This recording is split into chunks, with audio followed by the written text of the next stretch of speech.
Konsep wakaf bagi umat Islam boleh diperluaskan dalam pelbagai bidang dan mampu dikembangkan dalam aspek pembangunan yang dapat memberi manfaat besar kepada seluruh umat Islam. Selain wakaf berbentuk tunai dan pembangunan infrastruktur seperti masjid, Yayasan Wakaf Malaysia turut melaksanakan wakaf pertanian, wakaf air, wakaf bencana serta pelbagai lagi bagi membantu umat Islam dalam segenap aspek. Mengambil peluang mendalami pengurusan wakaf di Malaysia, seramai 8 orang pelajar dari Fakulti Ekonomi dan Bisnes Islam Universiti Islam Negeri Raden Intan Lampung, Sumatera, Indonesia mendapatkan pendedahan bersama Yayasan Wakaf Malaysia di Putrajaya hari ini. Program pertukaran pelajar yang berlangsung selama 2 minggu itu membabitkan kerjasama dengan Universiti Geomatika Malaysia UGM. Menurut Naib Chancellor UGM Profesor Dr. Ismail Omar, kesedaran berkenaan wakaf sangat penting dan menganggap pendedahan awal kepada pelajar bagi tujuan menarik minat mereka.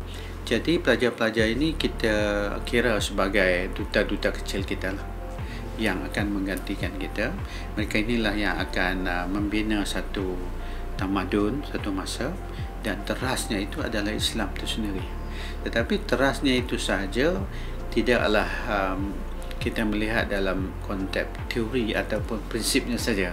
Yang kita nak adalah bagaimana hasil daripada pahaman kita kepada wakaf, kepada hibah, kepada Baitul Mal itu dapat ataupun dapat membuahkan output yang boleh dinikmati ataupun boleh dimanfaatkan oleh ummah secara keseluruhan. Dalam pada itu, Dekan Fakulti Ekonomi dan Bisnes Islam UIN Raden Intan Lampung, Profesor Dr. Tulus Suryanto berkata, pelbagai bentuk wakaf di Malaysia yang boleh diimplementasikan di Indonesia dan menjadi rujukan buat para pelajar serta penyelidik. Antaranya wakaf pertanian, wakaf air dan wakaf bencana bagi membantu keperluan hidup umat Islam, termasuk mereka yang sedang menghadapi bencana. Jadi kami berharap mahasiswa ini menjadi lengkap ilmunya, karena bisa belajar bagaimana cara yang secara efektif mengelola perwakafan yang ada di Malaysia.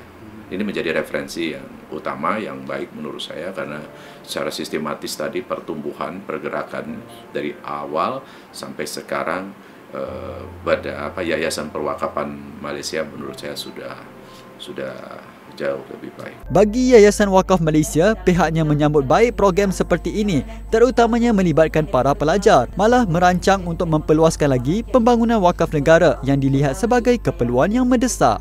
So saya rasa satu inisiatif yang baik yang boleh orang kata kebanyakan universiti boleh melihatlah sekiranya program-program ini dianjurkan dengan lebih banyak melibatkan pelibatan universiti, tempatan awam dan sebagainya. Untuk perancangan yang akan datang, kita buat masa sekarang kita sedang mendirikan plan strategi 5 tahun yang sama Malaysia, yang mana kita nak melihat secara holistik bagaimana kita boleh membangunkan tatanan wakaf lah di seluruh di satu Malaysia ni, dan bagi tujuan itu kita telah merangka beberapa program dan strategi. Tidak ketinggalan, para pelajar yang menjadi peserta program sangat teruja dengan pendedahan berhubung pembangunan wakaf di Malaysia dan sangat menghargai usaha yang sedang dijalankan. Kita mempunyai pengalaman yang lebih baik dibanding di Indonesia. Kita mempunyai perbandingan juga antara Indonesia dengan Malaysia.